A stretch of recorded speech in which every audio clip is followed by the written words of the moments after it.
keluarga syurga.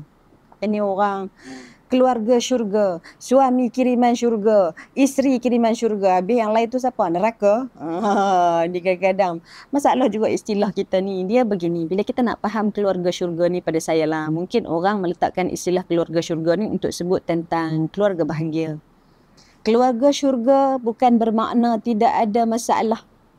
Keluarga syurga bukan bermakna bila anak-anaknya tidak berjaya, ibu ayahnya gagal. Tidak.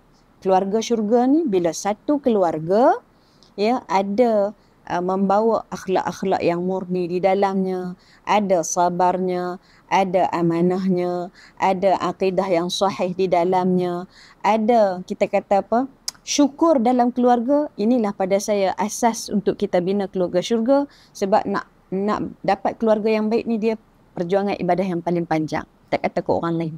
Kan, hatta saya sendiri pun nama ustazah mesti keluarga syurga. Siapa kata kita ni, P. Ramlee kata kan, sedangkan lidah lagi tergigit, ini kan pula suami isteri.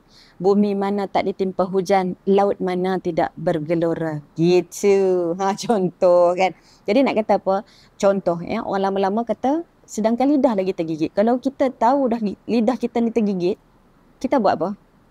Kita sama-sama jaga, kita sama-sama baiki. Jangan dah tahu luka, gigit lagi gigit biar putus bagi lidah kita. Itu tidak namanya keluarga syurga, keluarga bahagia. Keluarga bahagia ni bila masing-masing saling berperanan, saling bahu-membahu untuk masuk syurga, sehingga akhirnya bagaimana Al-Quran katakan? Quran kata ada malaikat yang akan mengatakan kepada orang-orang yang masuk syurga sekeluarga, dikatakan kepada mereka, salamun alaikum bima sabartum fa ni'ma uqbaddar. Kita berkeluarga, mesti kita nak balik kepada keluarga kita. Quran kata orang-orang yang masuk syurga sekeluarga kerana sabar, kerana hidup yang baik-baik ini, dikatakan kepada mereka, masuklah syurga Allah kerana atas dunia dulu kalian telah pun bersabar. Maknanya keluarga syurga ni apa? Mesti ada kesabaran dia. Fa ni'ma uqbaddar. Tapi tak apa, dulu atas dunia kalian mengambil jalan kelukaan, menelan jalan kehampaan, memilih jalan-jalan kekecewaan. Kadang-kadang banyak kekecewaan dalam rumah tangga. Kita nak macam ni tapi pasangan kita tak bagi.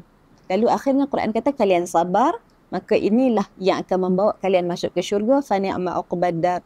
Inilah tempat paling baik untuk kalian kembali buat selama-lamanya.